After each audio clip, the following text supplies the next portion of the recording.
Hi, it's Laura Godwin here.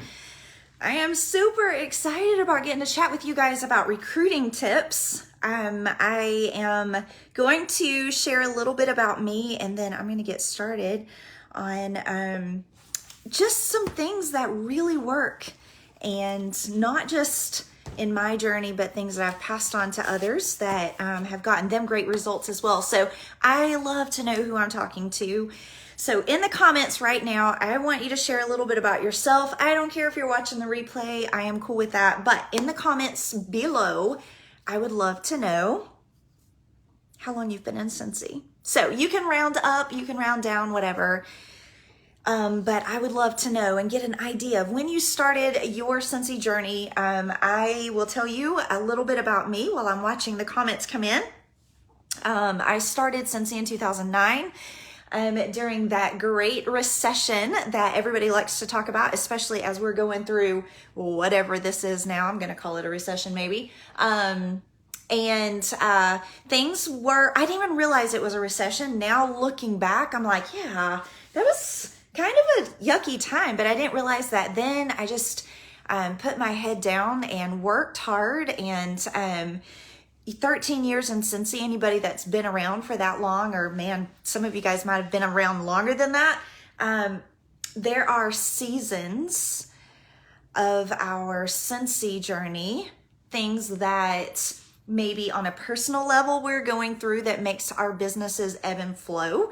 But then there are also seasons that Cincy itself has gone through, things that they've tried, that didn't work, things that they tried that, man, made all the difference in the world. I mean, we have stories, right? And so I got started in 2009, and I am what they call a kidnapper. And right now, I'd love to know if you identify with that.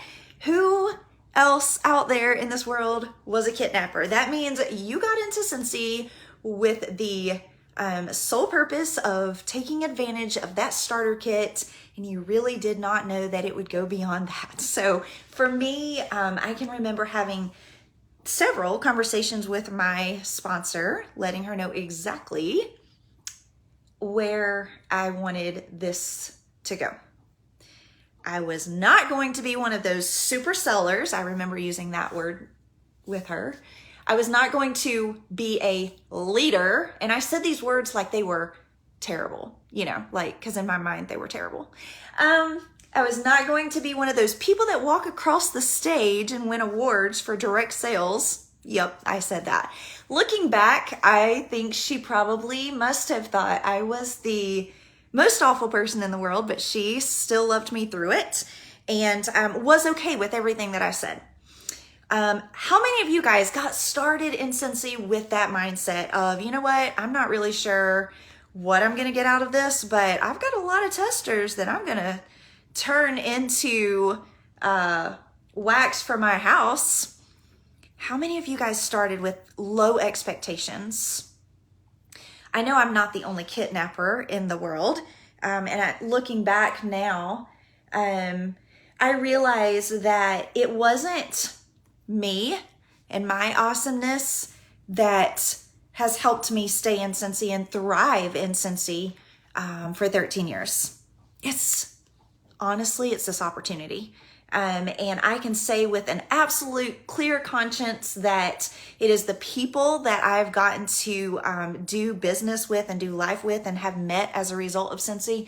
That's the reason. That's the magic formula, So if you're just getting on, here's what I've asked from you. And I look terrible because this is just real life. I need to know how long you've been in Cincy, when you got started. And I would love to know if you're a kidnapper and if you identify with that low expectation beginning when you got started. That's what I'm asking from you. So I got into Cincy with that low expectation. I hit director in 6 months and then superstar director a year later.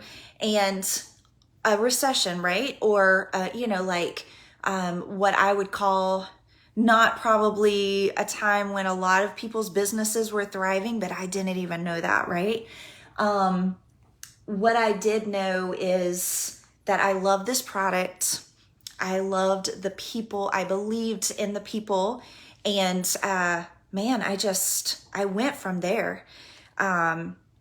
It was probably 2 years after I started that I read my first recruiting book or watched my first recruiting training. And I'm not going to lie, I did really well with recruiting even before I watched those trainings. And I want to talk a little bit about some of the things that I did well, but in watching the trainings and in reading the books, I've even grown in my recruiting strength even more. But I've never lost what worked in the beginning. And so for those of you that might struggle with recruiting, stay tuned. I'm an open book. I'm going to share everything. I might even share some things that I did wrong, things that I've tried that didn't work well. So a little bit more about me. I've earned every single Cincy, like the annual incentive trip, earned all of those. Gosh, I don't know what else you want to know about me. For those of you that were around in 2016, I'm the 2016 Shining Star. Oh, crazy. Yeah, super crazy. Because something else you might not know about me is that I'm so super socially awkward. And I might feel a little bit better behind a screen and in my own home, but face to face, I'm not quite as confident. And Cincy has helped me with that a lot. But I am very introverted, and it is something that I've really tried to work at, but at my core, I'm still super introverted. But I tell you, I love this business and I love to share, and it gives me such energy to be able to pass on tips and ideas, because this business has changed everything for us. Like, you have no idea the Laura of 2009. She was even like the most awkward ever. I'm still awkward. I still fight this, but so much better. I'm so much better. Financially, we were struggling. There were entire aisles at the grocery store that, honest to God, I could not even go down. I shopped at a grocery store that I knew sold expired canned goods for cheap, because I could not always afford to even go to the regular grocery stores. This is real life, you guys. Okay? There were times when at church on Sunday morning, our pastor would say, hey, there's a needy family. And I secretly wished that somebody had told him it was us. When they took up that offering, I gave, but I, honest to God, knew that we needed it so bad that I really wished that the little bit that I was able to give and everything else that was in the offering plate, because of our financial state, I really wish that somebody had told us that we were struggling. Somebody had told him. That's where I was. That's where we were. Not because we managed our money badly. We were Dave Ramsey fans. We had done everything as much as we could by the book. But that recession that I'm talking about in 2009, it actually started in 2008. And it hit my husband's line of work super bad. We were struggling. Cincy has changed everything for us. Listen to me. I have been able to be a stay-at-home mom and homeschool my little boy all the way. He has never gone to daycare, never went to a regular school. I've gotten so much freedom to be the kind of mom that I've always wanted to be because of Cincy. I didn't have to go and get a job. I mean, guys, I could just spend all of my time, all of our time, just telling you all the ways that Cincy's been a blessing to me. I'm not going to bore you with all of that. I just need you to know that when I say that the stuff that I'm going to share with you tonight, when I say it works, it works. And the things that I used back then are the things that I'm still using today. It works. Selling is great. Selling is awesome. And your high PRV is going to be what helps you recruit in the months after that. So I look back at all my big recruiting months, you know, those months that I recruited even 14 and 17 people in 1 month. And it always followed really high PRV months. So I get really excited whenever I'm able to get, you know, a big PRV month, because I'm like, yeah, in a few months, I'm going to see a spike in my recruiting because as a result of all of these connections that I'm making through PRV. Okay. So that being said, though, a lot of people are so hyper focused on high PRV and sales that they miss what to do with those people that you're selling to that will, in the end result, turn them into recruits. Because guys, high PRV isn't what changed my life. High PRV isn't what got our family out of that awful financial struggle. It was recruiting. High PRV isn't what earned all of those Cincy trips for me. It's not. It was a recruiting. Okay? High sales equals high recruiting. But a lot of times people are so hyper focused on sales that they don't know what to do to take their recruiting up. So what I want to do is talk a little bit about the tips and tricks and the process of what to do after you've got that list of people that you've sold to. Then what? Then what? And I also want to say that I'm not sure even what I typed in as the name of this training. I knew I needed to talk about recruiting, but I hope I named it something like recruiting for long term or longevity, because I'm going to be honest, there's a lot of superstar directors out there that get big flash fire. So they might recruit a whole bunch of people, but then they're not getting paid at title. And so I need to tell you that if you're recruiting high, but you're not keeping them and they're not staying the course and thriving in their Cincy business and you're struggling to get paid at title, then what good did that do? So that's another part of my journey. Every month since I've ever started Cincy, I've always gotten paid at title. I don't say that to brag. I'm saying that to help you know that the little bitty, quirky, weird ideas that I'm about to share with you don't just help you get recruits, but it helps you keep them. And then they will likewise do well in their Cincy journey. Isn't that what it's about? Because I can see somebody all day long get on Facebook or Instagram or YouTube or whatever platform you want to say, and I can see that they recruit 14 people or 7 people or whatever. That doesn't impress me at all. What impresses me is that they're getting paid at title. What impresses me is that those 7 people that they recruited are still around a year from then, or 2 years or 10 years, okay? So I want you to think long term, and these ideas that I'm going to share with you are going to help you recruit for quality. And I don't really care about like the people. When I say quality, I mean you're helping them long term thrive in this business, which is ultimately helping you long term thrive in this business. Okay. So that was a lot. Flash fire doesn't keep you warm very long. And it's easy to have that gung-ho, like supercharged hyper focus in the easy months that helps you recruit really, really well. And then it's like, but then in the bad months, you're not doing anything and you don't even know what to do. And then you want to blame Cincy, or you want to blame the economy, or you want to blame whatever. And like I already said, seasons come and go in your business. I get that. But guess what?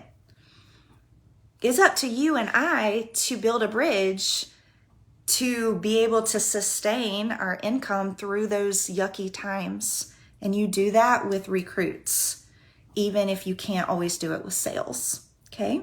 All right. So you may say, Laura, I feel like I've never been a good recruiter, and I've been in Cincy for 4 years, 5 years. I've never been able to sponsor sales. I've gotten the hat. Is there any hope for me? Heck yeah, there's hope for you. You can always become good at something you've struggled with before. But I feel like in order to do that, you have to come to grips with the fact that the way you've always done it may not be working. Okay? So right now, promise me that before we take this even one step further, promise me that you will have an open heart to everything I'm about to say. Okay? Because I could be the dumbest person in the world, and I might be. And you may absolutely hate looking at my nasty, sweaty hair and the way I talk, and I might get on your last ever-loving nerve, but there may be just one tip that I use today that changes everything for you. And so promise me that you'll go into these tips with an open heart and be willing to try at least one. Will you? Okay. All right. I'm going to assume that you said yes, even if you didn't. All right. So first thing first, I want you to think about your posting through the eyes of a customer. Okay. And there's a lot, I'm not the expert on anything that I'm talking about. I just want you to be take a step back and look at your posting on your stories and on your like regular walls, what your customers see. I want you to put yourself in the place of your customers, and I want you to sit back and I want you to think about the last 20 posts-ish. And I want you to think about whether or not your customers are taking in that information and feeling like that they would fit in doing what you do. Here's what I mean. There's a lot of people that I even look up to in Cincy. And when I go to their social media pages, I see non-stop Cincy, Cincy, Cincy, Cincy, Cincy. I see ... like all over the place dots. And I will tell you that even though that might look good to you and me, because we're in this business and we understand, and that might actually even be inspiring to you and I, because you're thinking to yourself, wow, she has all this time to sit in front of social media and do all these long posts and take all these pictures and chat. But from a recruiting standpoint, is that something that's duplicatable for the everyday stay-at-home mom, or even working mom, or whoever it is that you're trying to sponsor or recruit?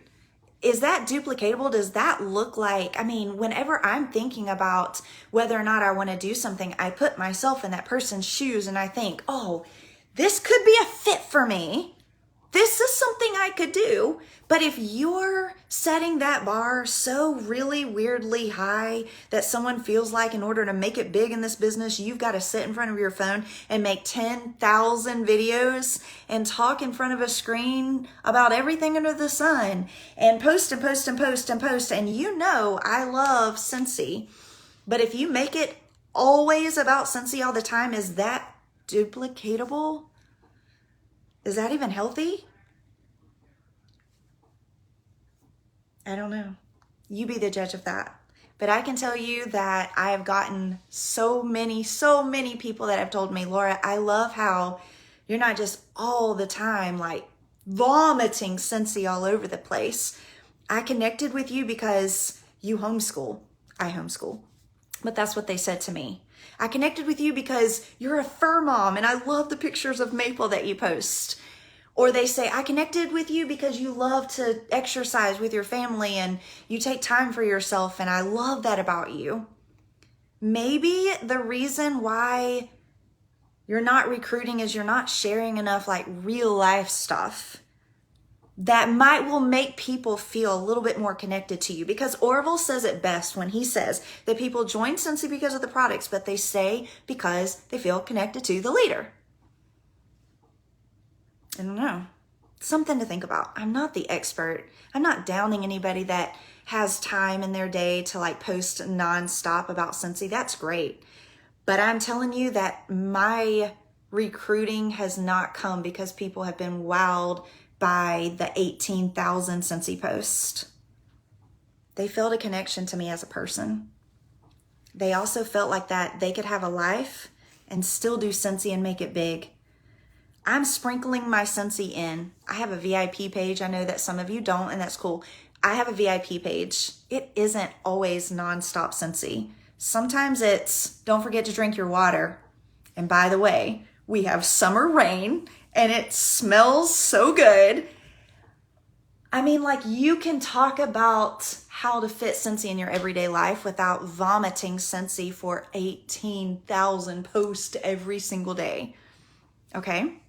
So, if you're sending a message that it takes all this time to do Cincy post, then you may be sending the wrong message to your followers who could be watching you to see if they would fit into what you do. Okay, so another idea that has worked really, really well for me is give back projects. So I've had a lot of people that I've met because they know me as the fundraising queen. I will fundraise for prom dresses. I've fundraised for new bedroom suits. I've fundraised for a family vacation, for Michael Kors bags, for anything you can think of. Homegirl has probably done a fundraiser for it. I'm known for my adoption fundraisers, for my sex trafficking fundraisers. I am known as the fundraising queen. People trust that I have got some kind of give back project going on, and they love that. They love that about me. And I've drawn really cool people into my everyday circle because I have a heart to give back. I want you to think right now, when's the last time your customers saw you do anything for anybody else in a big way? Ever? It's okay. Tomorrow's a new day. Maybe you could even go to your customers and say, hey, I would love to pick a nonprofit for this month to give back to. Who do you guys nominate? Tag them below. And then pick one. Oh my gosh, humane societies, homeless ministries. Like, I can't think of a category that I have not done a fundraiser for. I am that person, and I freaking love my life. And I freaking love my life. And tomorrow, if you took away the opportunity for me to give back to somebody else, I would literally not want to get out of bed. But in this process, I have recruited so many cool people because they also have a heart for others. And those are the kind of people that I want to do life with. I want that kind of spirit on my team. You get what I'm saying? Like, I want that. So it also helps me because I don't have to teach my downline how to fundraise, because more than likely I got them because of a fundraiser. I first contacted them because they were part of a fundraiser. Do you get what I'm saying? When's the last time you had a give back project? Stop everything you're doing right now and think for a second of a company that you know has a good give back spirit. It could be a big name corporation, or it could just be a mom and pop's like deal in your city. Who? I bet you can name somebody just like that, because we all love to be part of something bigger than ourselves. Even if we don't contribute, we still love and we still recognize those corporations that have big give back philosophies. Scentsy is one of them. And Scentsy does big things with their charitable contributions. Yes, they do. But when's the last time you did something big? Okay, so it might not be millions of dollars or thousands of dollars, but when's the last time? Okay? Don't say you can't. You can. All right, so I'm going to move on because I have 3 more ideas that I'm going to share with you. I really want to get to these. So I love the Try Me parties. We have the host exclusive kits. I love to do guest week on my team page, where for a week, twice a year, I open up the floodgates. We invite all of our potential wannabe consultants, people that have even hinted around at it or ever thought about it. We open it up wide and let them come and join, because we want them to know that behind the scenes, you're in business for yourself, but not by yourself. And that there's a support group of people all over. I mean, Cheryl and Robin, how many people are on this page? Like over 500, right? Maybe you're not recruiting because your customer thinks that you're going to be their only help. Oh my gosh. If my customers thought that I was little blonde, airheaded, book smart, but no common sense Laura Godwin, if I was their only source of help, I don't think I'd ever recruit. Ever. My biggest recruiting tool is my team. I tell and brag to my customers all the time about my team. And when they join, they know they're joining a team. When's the last time you used that as your recruiting tool? If not, you're missing out. When I talk to someone about joining Cincy, my team is one of the first things I tell them about. Yep. I mean, and it's probably what I talk about the most. I don't want them to think that I'm the only person that they're going to get when they join. I want them to know there's a circle, that there's a support group, that there is a sharing and caring group behind the scenes that's ready 24/7 on Facebook. I want them to know that we have fun. I want them to know I do giveaways. I want them to know that this team is the power behind what's made all of us so great in Cincy. But if you're not talking about your team when you're having a recruiting conversation, then maybe they just don't like you.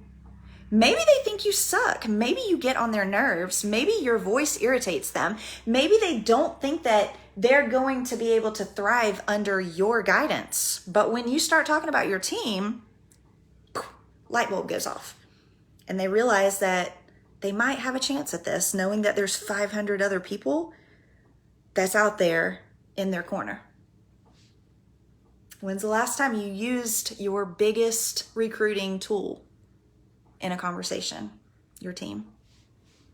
Okay. So, I have another idea I want to share with you. It has to do with this. This is play money. But you would never know that it was fake. In fact, if you were holding it right now, it's the same size as real money. It even kind of feels like real money. And it is just nice. It's a little bit more expensive than your average Monopoly money on Amazon. And don't even ask me for the link, because I'm super sad to tell you that the link where I got this money is not working anymore. So when I have to reorder it, I don't know where the heck I'm going to get it from either. So we're all going to have to work together on this. I do not have a link for this money, and it makes me sad.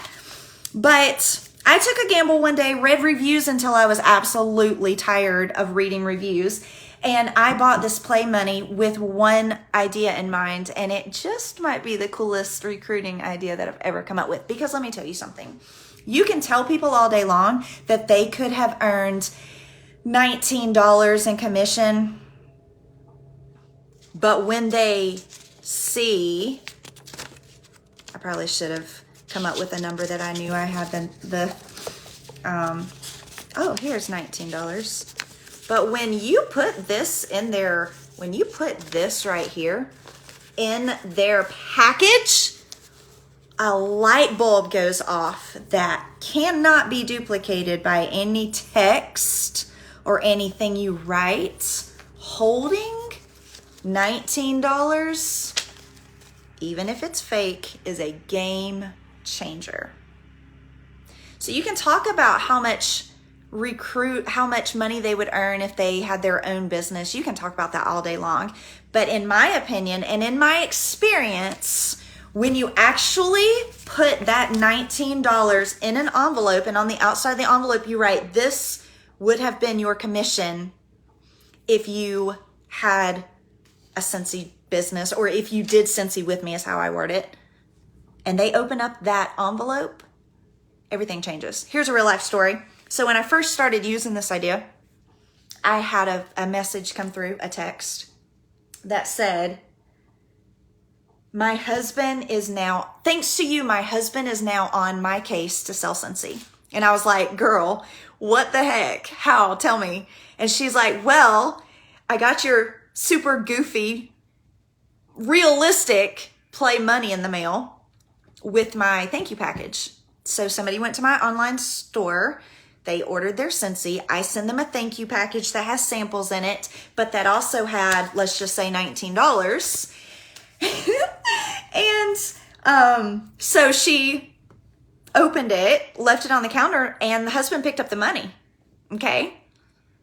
And I'm not sure if it was that he tried to spend it or that he picked it up. Anyway, somehow he picked it up thinking that it was real, and had a conversation with the wife, like, what the heck? Why is play money?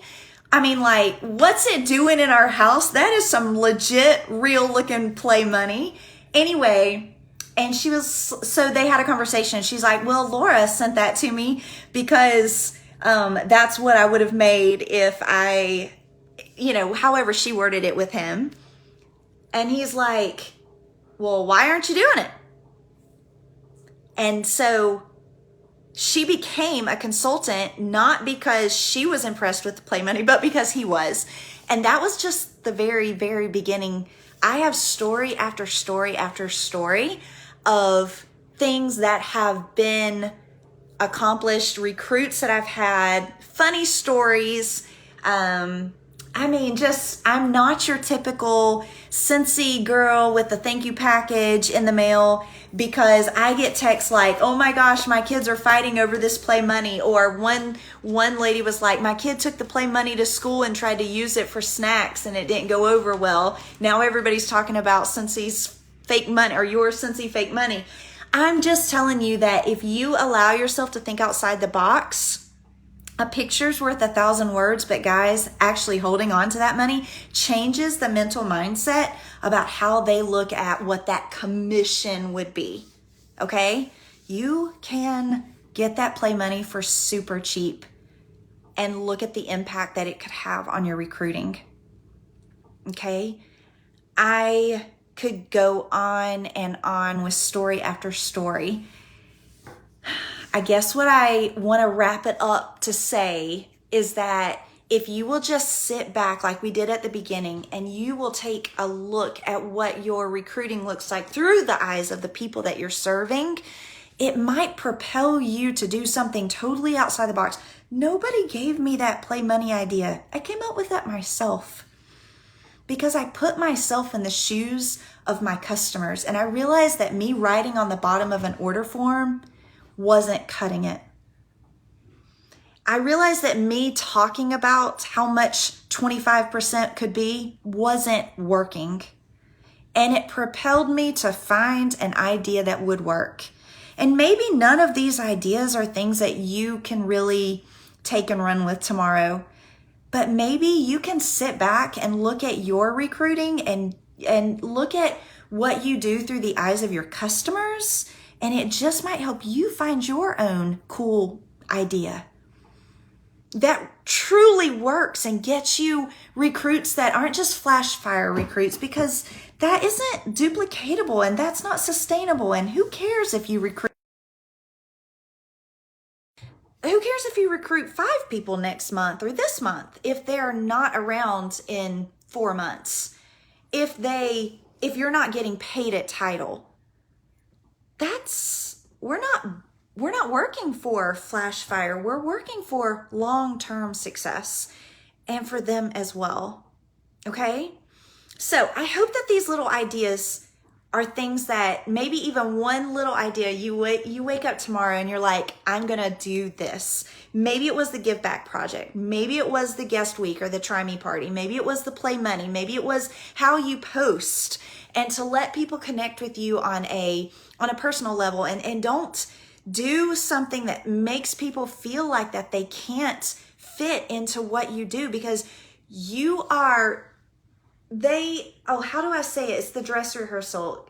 Like, what you do is their dress rehearsal. So if you're posting so much, and if you're so Cincy that it's like crazy, that might be chasing people away rather than making them feel like that dress rehearsal was something that they actually could do, right? I don't know which one of these ideas you connect with the most, or maybe you just want to can all of the things that I've said and come up with your own idea. I don't know, but I want you to, tomorrow morning, I want you to start looking at recruiting through different eyes. I want you to wake up tomorrow, and I do not want you to give yourself I never, ever, ever want you to think recession, ever. I never want you to give yourself that out or that excuse or that whatever. I want you to wake up tomorrow and I want you to be hyper focused, like razor sharp focused on that one idea that you're going to work with.